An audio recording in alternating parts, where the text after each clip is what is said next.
Hello students, welcome to our YouTube channel only commerce. Student, जैसा कि आपको पता है, इस सीरीज में हम डिस्कस कर रहे हैं फाइनेंशियल मैनेजमेंट के कुछ इम्पोर्टेंट कॉन्सेप्ट। ये कॉन्सेप्ट आप लोगों के लिए इम्पोर्टेंट रहेंगे यूजीसी नेट कोड नंबर 8 और 17 के लिए। इसके अलावा जो अदर कॉमर्स कंपटीशन एग्जाम है, जैसे RPSC first grade, assistant professor, SEBI या फिर अदर पीजीटी लेवल के एग्ज़ाम, उनके लिए भी काफ़ी ज़्यादा इम्पोर्टेंट रहने वाले हैं। आज के वीडियो में हम डिस्कस करेंगे इंटरनल रेट ऑफ रिटर्न, जो कैपिटल बस्टिंग का एक इम्पोर्टेंट कॉन्सेप्ट है और आईआरआर को फाइनेंशियल मैनेजमेंट का मोस्ट डिफ़िकल्ट कॉन्सेप्ट माना जाता है। तो हम बिल्कुल डिटेल में आईआरआर को डिस्कस करने वाले हैं और इस वीडियो की पीडीएफ और ऑनलाइन क्विज मैंने आपको टेलीग्राम ग्रुप में अवेलेबल करा दी है। यदि आपने अभी तक हमारा टेलीग्राम चैनल ज्वाइन नहीं किया है तो टेलीग्राम पर आप सर्च कर सकते हैं ओनली कॉमर्स और चैनल को ज्वाइन कर सकते हैं। इस वीडियो में हम क्या डिस्कस करने वाले हैं, हम इस वीडियो में कैपिटल बस्टिंग का एक इम्पोर्टेंट कॉन्सेप्ट आईआरआर का मीनिंग डिस्कस करेंगे, उसकी कैलकुलेशन के बारे में देखेंगे, प्रॉब्लम ऑफ मल्टीपल आईआरआर को हम डिस्कस करेंगे। हम ये भी देखेंगे कि एनपीवी और आईआरआर में कॉन्फ्लिक्ट किस वजह से अराइज होता है। और मैंने आपके 14 प्रीवियस ईयर एमसीक्यूज भी इंक्लूड किए हैं। ये एमसीक्यूज पूछे गए हैं यूजीसी नेट कोड नंबर 8 और कोड नंबर 17 में। तो स्टूडेंट, जैसा कि आपको पता है, कैपिटल बस्टिंग के ये सभी मेथड्स हो सकते हैं। पहला मेथड हो सकता है हमारा ट्रेडिशनल या नॉन डिस्काउंटेड मेथड, सेकंड हमारे हो सकते हैं डिस्काउंटेड मेथड और थर्ड हमारे हो सकते हैं कंपाउंडिंग मेथड्स। ट्रेडिशनल या नॉन डिस्काउंटेड मेथड में किस किस को इंक्लूड किया जा सकता है? पे बैक पीरियड मेथड हो सकता है, पोस्ट पे बैक प्रॉफिटेबिलिटी और एआरआर मेथड। एग्जाम में डायरेक्टली क्वेश्चन पूछे जाते हैं कि पे बैक पीरियड ट्रेडिशनल है या फिर डिस्काउंटेड मेथड है, या फिर क्वेश्चन इस तरीके से आता है कि विच of the following is discounted method. तो ये चार्ट आप लोगों को याद होना चाहिए।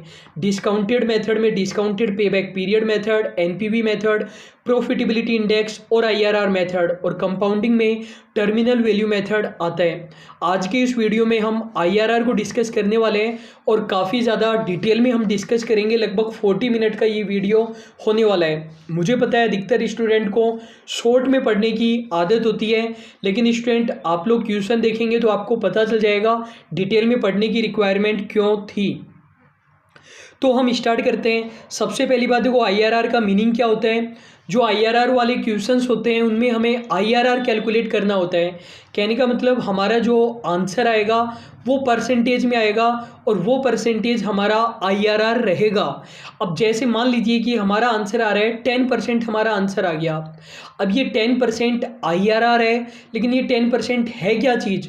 तो देखो, आईआरआर एक ऐसी रेट है जो इनफ्लो की परसेंट वैल्यू और आउटफ्लो की परसेंट वैल्यू को इक्वल करती है। मतलब यदि 10% की रेट से हम हमारी इनफ्लो की परसेंट वैल्यू निकाल कर टोटल लगाएं और आउटफ्लो की परसेंट वैल्यू निकाल कर टोटल लगाएं तो वो दोनों का टोटल इक्वल आएगा। सेकंड बात आपको ये ध्यान रखना है कि जो आईआरआर है उसे कहा जाता है ब्रेक इवन रेट। ये वो रेट है इंटरेस्ट की जो कंपनी मैक्सिमम पे कर सकती है अपने बैंक को जिससे उसने लोन लिया है। देखो, बिल्कुल साफ है। एनपीवी का मीनिंग आप लोग समझ चुके हैं कि एनपीवी का मतलब एक ऐसी रेट है जिससे इनफ्लो की परसेंट वैल्यू और आउटफ्लो की परसेंट वैल्यू इक्वल हो जाती है। और जो आईआरआर है वो मैक्सिमम रेट है जो कंपनी अपने बैंक को पे कर सकती है। यदि आईआरआर 10% है और कंपनी इंटरेस्ट पे कर रही है 11%, इसका मतलब कंपनी लॉस में जा रही है। अभी जब हम एग्जाम्पल देखेंगे तब आपको और ज़्यादा अच्छे से समझ में आ जाएगा। आईआरआर कैलकुलेट करने का फॉर्मूला क्या होता है, ये हमारा फॉर्मूला होता है। एग्जाम्पल से आपको क्लियर हो जाएगा। वैसे एमसीक्यूज में आईआरआर कैलकुलेट करना आपसे नहीं पूछेगा, लेकिन एक बार हमें पता होना चाहिए। अब खास बात यह है कि मान लीजिए आईआरआर हमारी आ गई 10%। इस बेसिस पर हम प्रोजेक्ट को एक्सेप्ट करें या रिजेक्ट करें तो डिपेंड करेगा कॉस्ट ऑफ कैपिटल पर। यदि हमारी ये वाली रेट कॉस्ट ऑफ कैपिटल से ज़्यादा है, कॉस्ट ऑफ कैपिटल हमारी 8% है, तब तो हम प्रोजेक्ट को एक्सेप्ट कर लेंगे। और यदि कम है, यदि 10% ज़्यादा है और कॉस्ट ऑफ कैपिटल हमारी कम है, तब तो हम प्रोजेक्ट को एक्सेप्ट कर लेंगे। और यदि आईआरआर हमारी कम है तो हम प्रोजेक्ट को रिजेक्ट कर देंगे। देखो, कॉस्ट ऑफ कैपिटल का मतलब आपको पता है, इसे हम केओ भी कह सकते हैं या फिर हम weighted average cost of capital भी कह सकते हैं। ये आपको पता है, ये वो रेट है जो इन्वेस्टर एक्सपेक्ट करते हैं कि कंपनी कम से कम इतने परसेंट से पैसे तो कम से कम कमाए। तो केओ यदि हमारी 8% है तो इन्वेस्टर कम से कम इतना एक्सपेक्ट कर रहे हैं कि 8% तो आप कमा कर दो। और यदि कंपनी 8% से भी कम कमा रही है तो हम उस प्रोजेक्ट को एक्सेप्ट नहीं करेंगे, इससे ज़्यादा कमा रही है तो हम प्रोजेक्ट को एक्सेप्ट कर लेंगे। हम देखते हैं कि कैलकुलेट हम कैसे करेंगे। तो देखो, हमें इन्वेस्टमेंट दिया गया है 1,38,500, लाइफ दी गई है 5 ईयर्स, और cash inflow after tax but before depreciation. आपको पता है कैपिटल बस्टिंग में सभी मेथड्स में हम cash inflow after depreciation, but फिर से बोलता हूँ, कैपिटल बस्टिंग के सभी मेथड्स में हम cash inflow after tax but before depreciation काम में लेते हैं। बस एक मेथड को छोड़कर एआरआर के अंदर हम cash inflow after depreciation and after tax काम में लेते हैं। इसके अलावा जितने भी हमारे मेथड हैं डिस्काउंटेड वाले, चाहे वो डिस्काउंटेड पेबैक पीरियड हो, एनपीवी हो, प्रॉफिटेबिलिटी इंडेक्स हो, आईआरआर हो, और चाहे हमारे ट्रेडिशनल मेथड हो, payback period, post payback profitability, उन सभी में हम काम में लेंगे cash inflow after tax but before depreciation. बस एआरआर के अंदर ही हम after tax and after depreciation काम में लेते हैं। तो ये हमें दिया गया है after tax but before depreciation inflow. पहले साल में 30,000 रुपये का, सेकेंड ईयर में 40,000, 60,000, 30,000, 20,000 आईआरआर हमें कैलकुलेट करनी है। तो देखो, एक खास बात है, मैंने आपको बताया कि हमें एक ऐसी रेट की ज़रूरत है जिससे परजेंट वैल्यू ऑफ आउटफ्लो और present value of inflow equal आ जाए।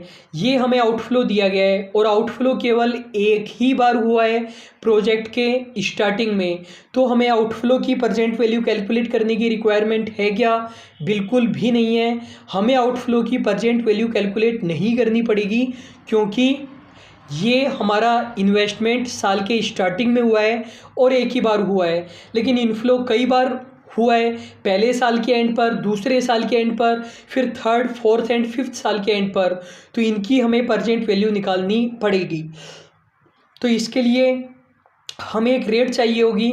हमने रेट मान ली है 6%। आप कुछ भी रेट मान सकते हैं, 6%, 16%, 60%, जो आपकी मर्जी हो वो मान सकते हैं आप पहली रेट। तो अपन ने 6% रेट मानी, और 6% रेट के हिसाब से पहले ईयर का ये पीवी फैक्टर है, ये दूसरे ईयर के एंड पर पीवी फैक्टर है, तीसरे ईयर के एंड पर, चौथे ईयर के एंड पर, और फिफ्थ ईयर के एंड पर ये हमारा पीवी फैक्टर है। इसका मैं मीनिंग भी बता देता हूँ और तरीका भी बता देता हूँ ये कैसे कैलकुलेट करना है। एग्जाम में आपसे नहीं पूछेगा ईआरआर कैलकुलेट करना, और अगर बाय मिस्टेक पूछ लिया तो ये पीवी फैक्टर आपको दे देगा। फिर भी एक बार आरपीएससी फर्स्ट ग्रेड में क्वेश्चन आया था और वहाँ पर परजेंट वैल्यू पूछी गई थी और पीवी फैक्टर भी नहीं दिया था। तो मैं आपको बता देता हूँ, पहले आसान तरीका बताता हूँ पीवी फैक्टर कैलकुलेट करने का। ये हमारा तरीका हो जाएगा 1/r की पावर n।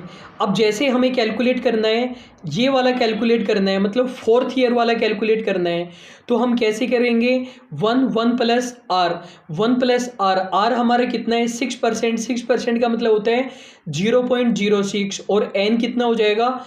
4, क्योंकि फोर्थ ईयर के लिए हम कैलकुलेट कर रहे हैं।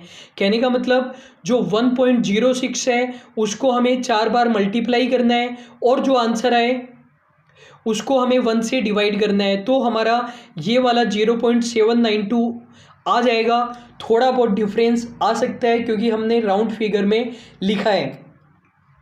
और जब हमें ये कैलकुलेट करना है तो 1.06 हो जाएगा, क्योंकि पहले ईयर का ही है।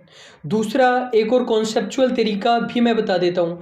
देखो, इस 6% का मतलब क्या है? मान लीजिए आज हमारे पास 100 रुपये है, उसे हम बैंक में जमा कराएंगे, 6% हमें इंटरेस्ट मिलेगा, तो कितने रुपए हो जाएंगे हमारे पास? 106 रुपये हमारे पास हो जाएंगे। आज हमारे पास जो 100 रुपये है वो एक साल बाद में कितने हो जाएंगे? 106 रुपये। परजेंट वैल्यू का हमारा क्या मतलब है? परजेंट वैल्यू का ये मतलब है, अगर एक साल बाद में कोई पर्सन आपको 106 रुपये पे करता है तो आज उसकी वैल्यू कितनी है? कोई पर्सन यदि आपको 1 साल के बाद में 106 रुपये पे करता है तो आज उसकी वैल्यू क्या होगी? तो उसकी वैल्यू हमें पता है, उसकी वैल्यू हो जाएगी 100। और 1 साल के बाद में 1 रुपये पे करेगा तो उसकी वैल्यू हो जाएगी 100 डिवाइडेड बाय 106।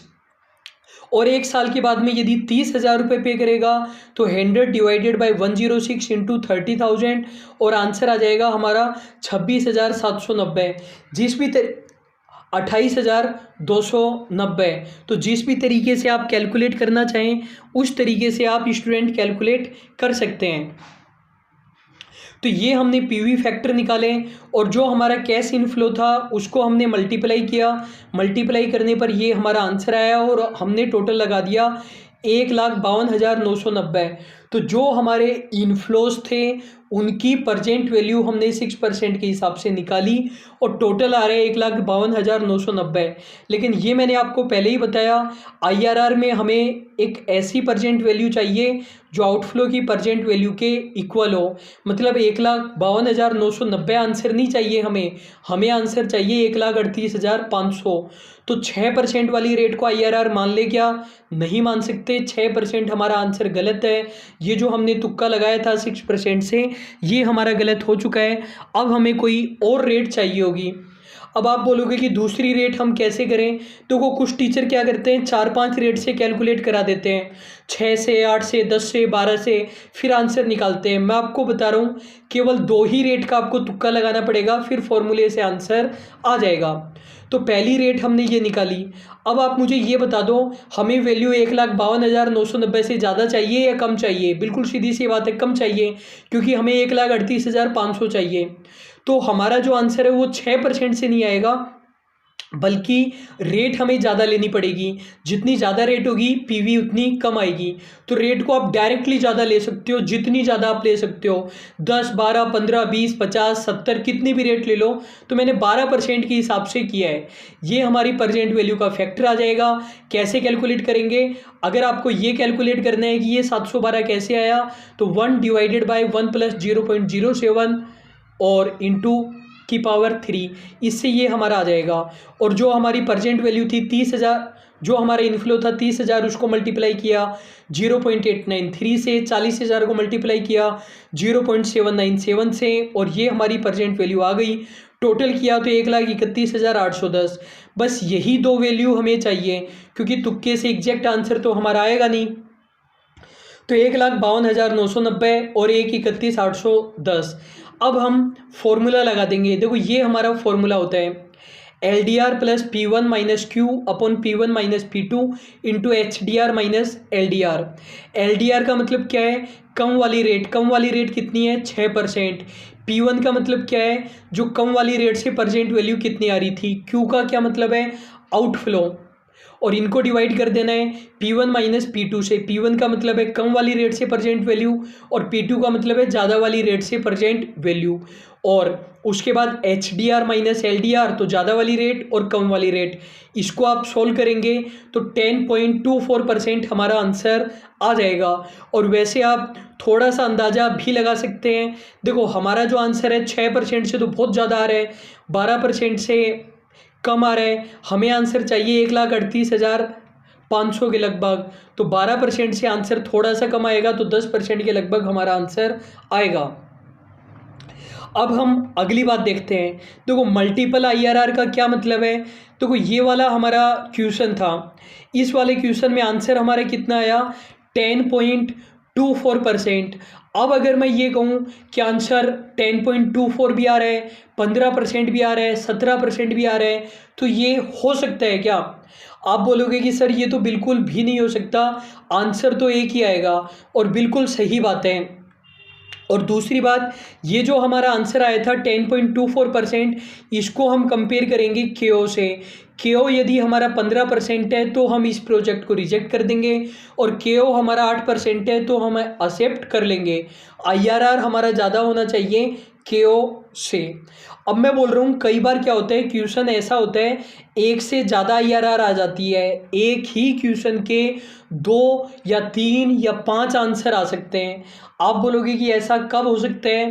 देखो ऐसा उस सिचुएशन में होगा जब हमारे पास आउटफ्लो भी बहुत सारे हैं और इनफ्लोज भी बहुत सारे हैं। जो पिछले वाला क्वेश्चन था उसमें एक ही बार आउटफ्लो हो रहा था जबकि इनफ्लो कई बार हो रहे थे, लेकिन मान लीजिए कि आउटफ्लो कई बार हो रहे हैं।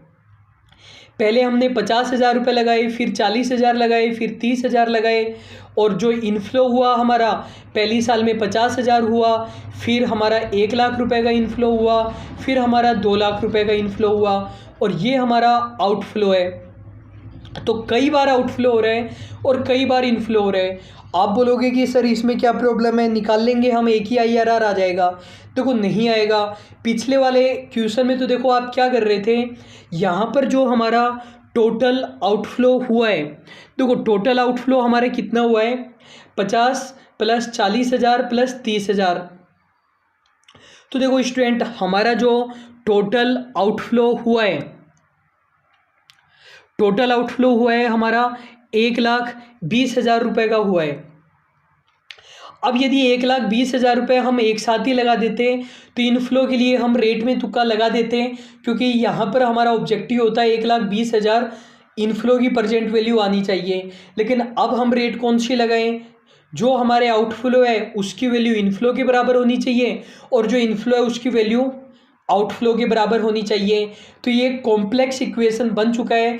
यहाँ पर आंसर हमारा एक से ज़्यादा आएगा, तुक्का यहाँ पर कुछ भी नहीं कर सकता, यहाँ पर हमें प्रोबेबिलिटी काम में लेना पड़ेगा। तो आपको बस इतना याद रखना है कि जो IRR मेथड है उसमें मल्टीपल IRR की प्रॉब्लम आ सकती है, बाकी किसी भी मेथड में नहीं आती है। मल्टीपल IRR का मतलब है एक से ज़्यादा IRR आ जाती है। ये केवल तब होता है जब नॉन नॉर्मल कैश फ्लो होता है। नॉन नॉर्मल कैश फ्लो का मतलब है एक से ज़्यादा बार आउटफ्लो हो रहा है और एक से ज़्यादा बार इनफ्लो हो रहा है। अब ये भी एक कॉम्प्लेक्स कॉन्सेप्ट है, इसको भी आप अच्छे से समझना। मान लीजिए कि हमारे पास एक प्रोजेक्ट है, हमें ये पता करना है कि उस प्रोजेक्ट को हम एक्सेप्ट करें या नहीं करें। हमने दोनों मेथड लगाकर देखे, NPV और IRR। एक हमारे पास प्रोजेक्ट है, हमें ये पता करना है कि प्रोजेक्ट को एक्सेप्ट करें या नहीं करें। हमने दोनों मेथड लगाकर देखे, NPV और IRR। NPV में आपको पता है प्रोजेक्ट को हम एक्सेप्ट कब करते हैं, जिस प्रोजेक्ट की NPV ज़्यादा होती है उस प्रोजेक्ट को हम एक्सेप्ट कर लेते हैं।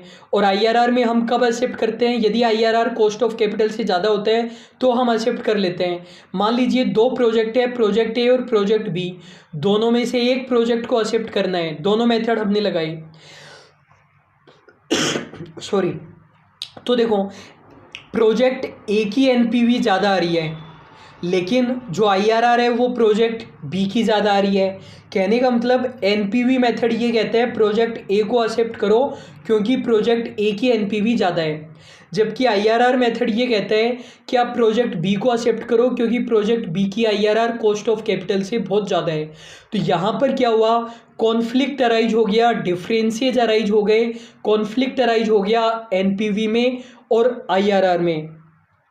तो आप सबसे पहली बात ये समझिए कि ये कॉन्फ्लिक्ट कब अराइज हो सकता है। तो देखो डिपेंड करता है कि आपके पास जो प्रोजेक्ट था वो प्रोजेक्ट केवल सिंगल प्रोजेक्ट है या दो या ज़्यादा प्रोजेक्ट है।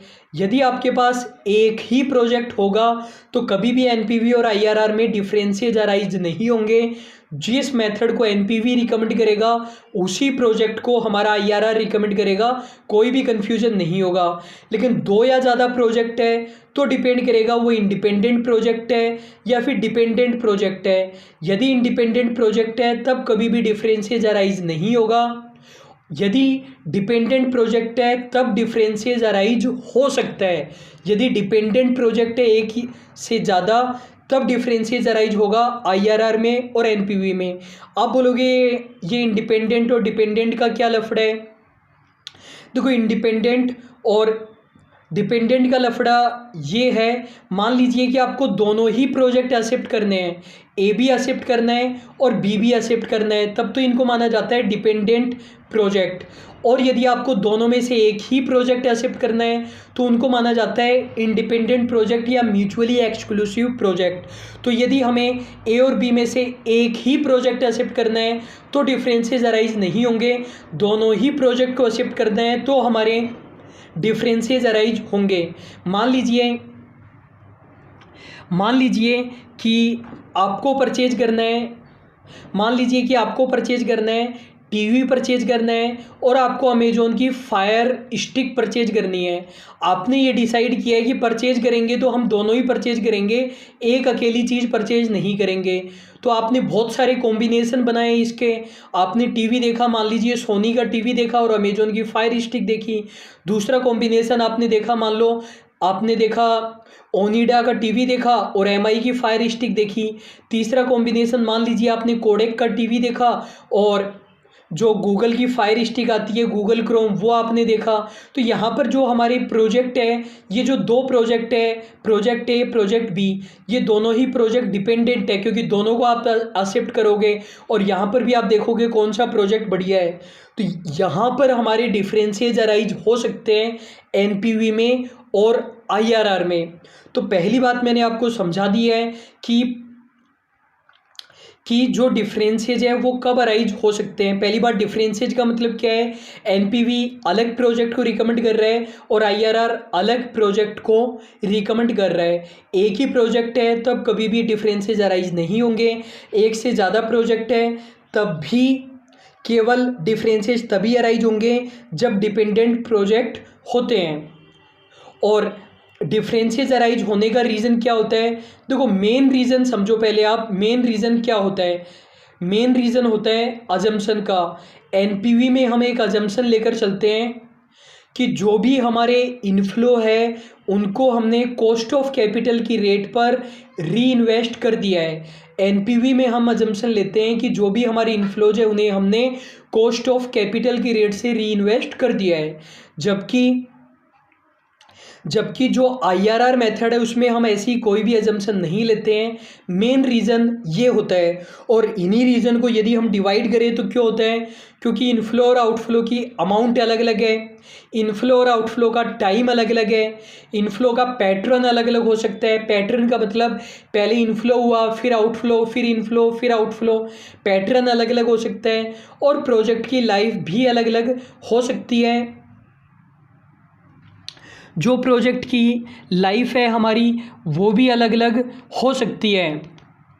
तो कहने का मतलब इस वजह से ये हमारे डिफरेंसेस अराइज हो सकते हैं। ये सभी रीजंस आपको ध्यान में रखने हैं। अब देखो हम जानना चाहते हैं कि वो जो डिफरेंसेस या कॉन्फ्लिक्ट अराइज हो गया उसको हम दूर कैसे कर सकते हैं। तो मैंने आपको बताया कि कॉन्फ्लिक्ट अराइज हुआ था उस अजम्पशन के कारण कि एनपीवी ये मान रहा था कि कॉस्ट ऑफ कैपिटल की रेट से री इन्वेस्ट कर रहे हैं, जबकि आईआरआर ऐसा नहीं मान रहा था। तो यदि डिफरेंसेस दूर करना है तो आप एनपीवी को मॉडिफाई कर दो। एनपीवी को मॉडिफाई करने का देखो क्या मतलब है, एनपीवी में आप ये मान लो कि हम के रेट से री इन्वेस्ट नहीं कर रहे हैं, मतलब एनपीवी को आईआरआर बना दिया।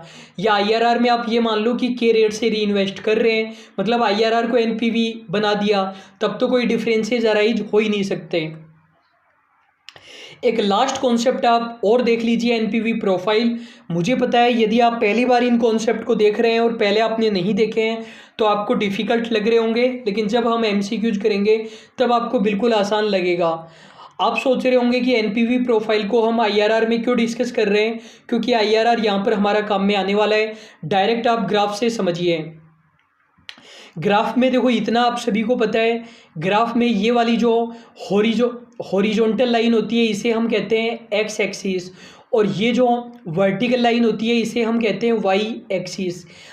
सभी प्रकार के ग्राफ में, चाहे वो इकोनॉमिक्स में ग्राफ हो, चाहे एफएम में हो, चाहे किसी अदर सब्जेक्ट में हो, एक चीज़ आप लोगों को रट लेनी होती है कि एक्स एक्सिस पर हमने किसको लिया था और वाई एक्सिस पर हमने किसको लिया था।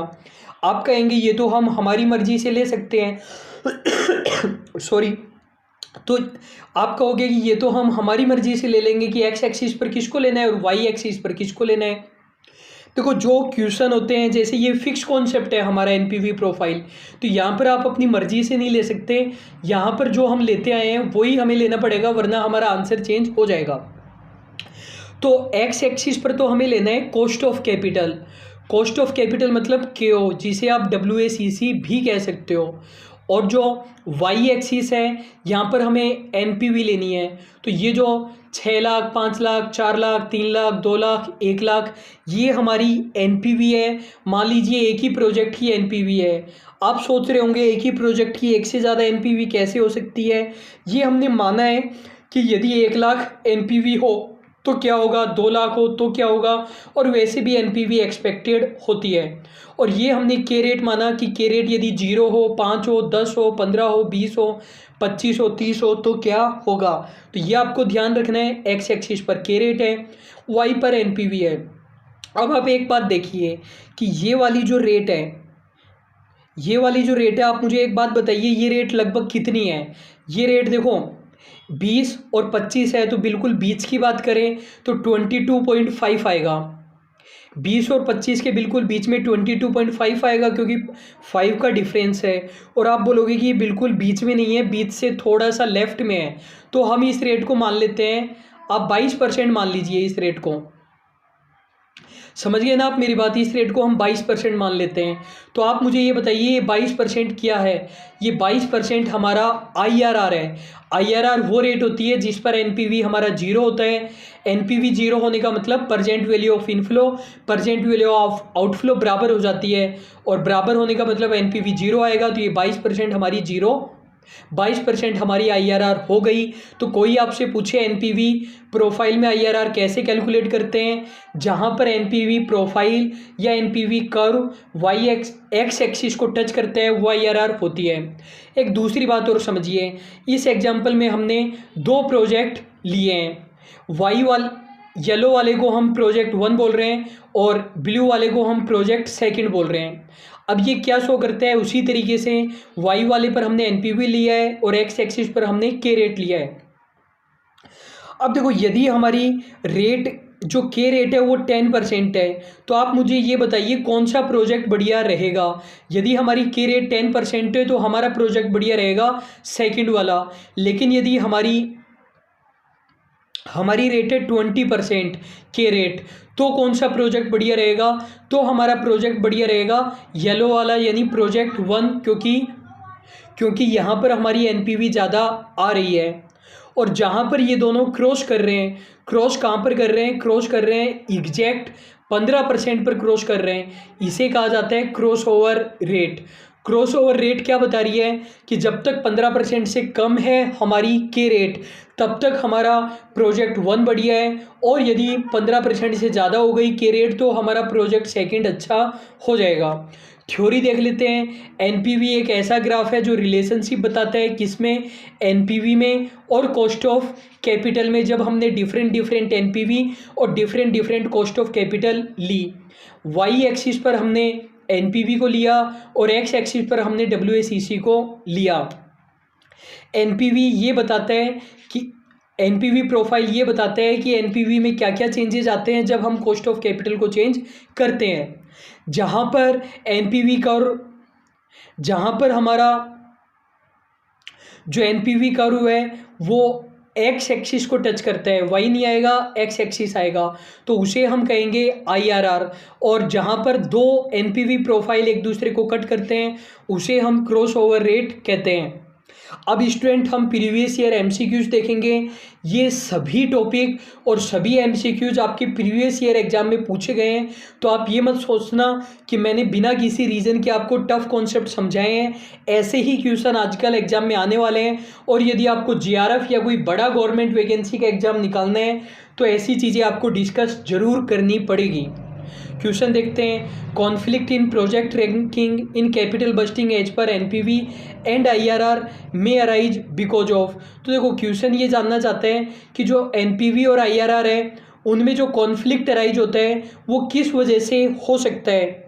ये बोल रहे हैं प्रोजेक्ट की साइज के कारण हो सकता है, टाइम के कारण, लाइफ के कारण। तो देखो मैंने यहाँ पर आपको रीज़न बताए थे कि अमाउंट के कारण हो सकता है इनफ्लो और आउटफ्लो की, टाइम के कारण हो सकता है, पैटर्न के कारण हो सकता है, और प्रोजेक्ट की लाइफ के कारण हो सकता है। तो कहने का मतलब प्रोजेक्ट की साइज मतलब जो भी अमाउंट है इनफ्लो और आउटफ्लो की, टाइम के कारण, लाइफ के कारण, सभी के कारण कॉन्फ्लिक्ट अराइज हो सकता है। सेकंड क्वेश्चन है, under which of the following situation the decision outcome of investment opportunity varies under NPV and IRR. NPV and IRR में डिफरेंस किस वजह से हो सकता है? टाइम के कारण, कॉस्ट के कारण, लाइफ के कारण, वॉल्यूम के कारण। ऑप्शन हमें इस तरीके से दिए गए हैं। तो देखो वॉल्यूम तो हमारा आंसर नहीं आएगा, 1 2 3 हमारा करेक्ट आंसर हो जाएगा। नेक्स्ट हमारा क्वेश्चन है, in general NPV and IRR method leads to same acceptance और rejection decision when a single project is involved. ये बोल रहे हैं यदि सिंगल प्रोजेक्ट होगा तो सेम आंसर आएगा एनपीवी और आईआरआर से। सही बोल रहे हैं कि गलत बोल रहे हैं? देखो बिल्कुल सही बात बोल रहे हैं ये। स्टेटमेंट सेकंड में बोलते हैं the inconsistency in ranking of competing project as per NPV and IRR method lies in the implicit assumption with regard to different rate of return on reinvestment with intermediate cash inflow।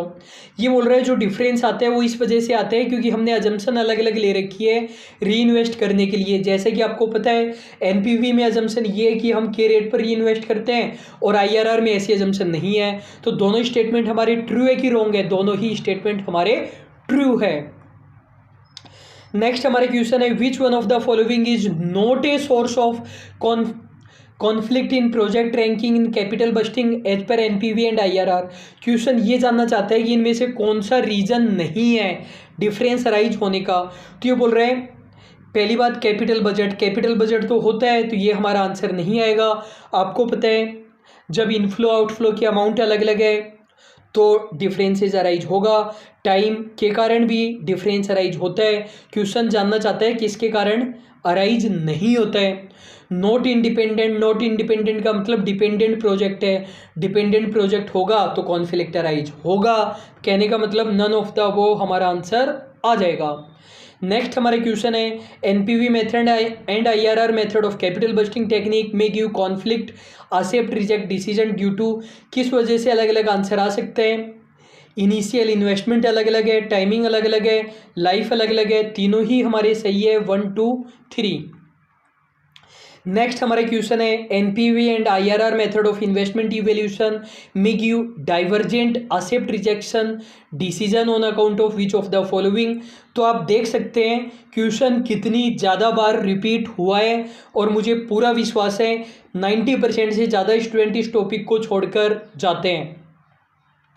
किस किस वजह से अलग अलग answer आ सकता है? जो initial investment है वो अलग अलग है, जो कैश इनफ्लो है वो अलग अलग है और लाइफ अलग अलग है। एक ही क्वेश्चन को घुमा फिरा कर लैंग्वेज चेंज करके पूछा गया है।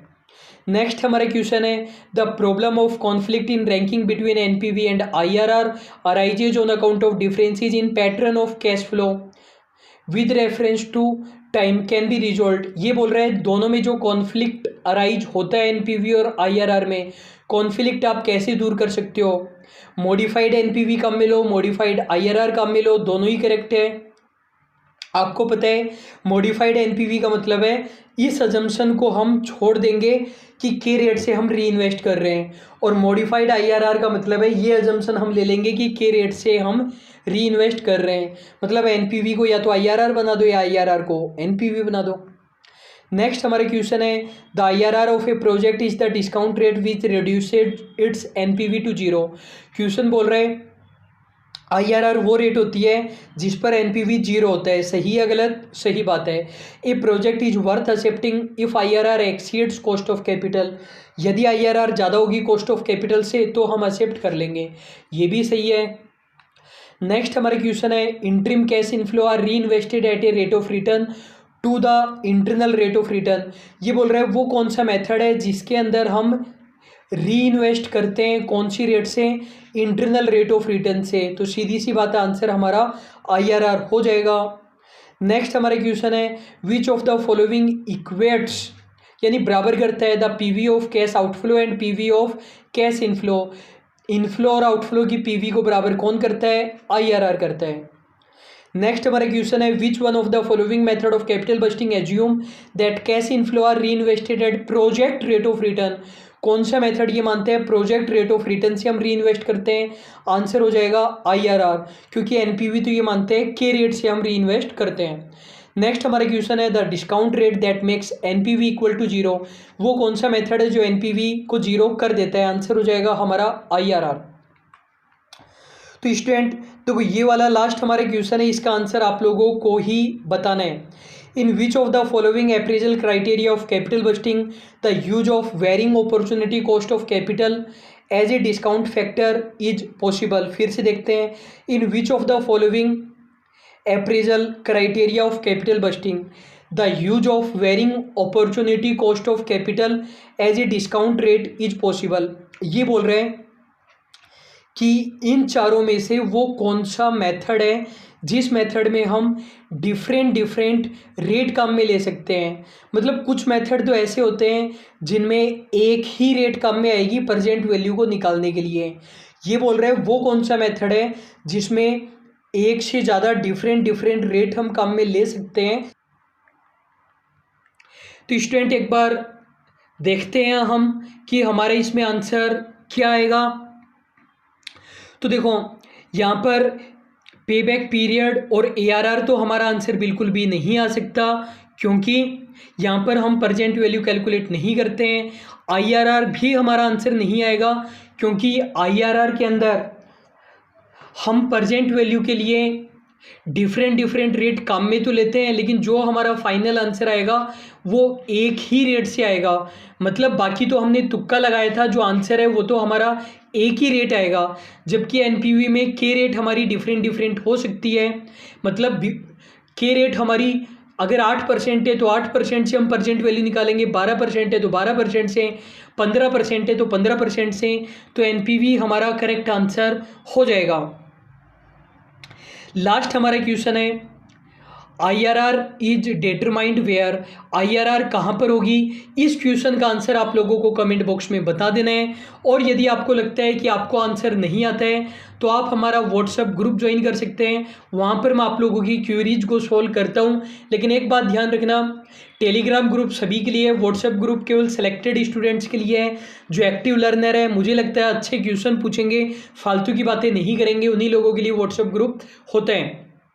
तो इस क्वेश्चन का आंसर आप लोग कमेंट बॉक्स में बताने वाले हैं। स्टूडेंट यदि आप फाइनेंशियल मैनेजमेंट का फुल कोर्स परचेज करना चाहते हैं तो आप मेरे कॉन्टैक्ट नंबर पर कॉन्टैक्ट कर सकते हैं। जनरली स्टूडेंट क्या करता है, फुल कोर्स परचेज करता है। और स्टूडेंट एक बात आप ध्यान रखना, यदि फुल कोर्स आपने 2-2.5 हज़ार रुपये में परचेज किया है तो आपको भी पता है आपको बेवकूफ़ बनाया गया है। कोर्स के नाम पर आपको बस नोट्स बेचे गए हैं, कोर्स नहीं बेचा गया है। किसी भी टॉपिक को डिटेल में नहीं कराया गया है, केवल 10-15% टॉपिक ही कराया गया है। और यदि आपने फुल कोर्स परचेज किया है 10-12 हज़ार रुपये में, तो वहाँ पर भी आपको पता है कुछ सब्जेक्ट आपके अच्छे नहीं हुए होंगे। तो मेरा ये मानना है आप लोग सब्जेक्ट वाइज परचेज कीजिए, बिल्कुल मिनिमम कॉस्ट पर आपको मिलेगा। जैसे एट प्रेजेंट हमने फाइनेंशियल मैनेजमेंट की फ़ीस केवल 400 रुपीज़ ही रखी हुई है। फ्यूचर में मुझे नहीं पता फ़ीस कितनी रहेगी। आज 11 अगस्त 2020 की ये फ़ीस है 400 रुपीज़, और इसमें हमने हर चैप्टर को बिल्कुल डिटेल में डिस्कस किया है। हर चैप्टर में लगभग हमने 50 प्रीवियस ईयर MCQs डिस्कस किए हैं। आपको किसी भी कंपटीशन एग्जाम में फाइनेंशियल मैनेजमेंट को फिर से पढ़ने की रिक्वायरमेंट नहीं रहेगी। और आपने यदि अभी तक टेलीग्राम चैनल ज्वाइन नहीं किया है तो कर लीजिए। अभी के लिए बस इतना ही। Thank you so much.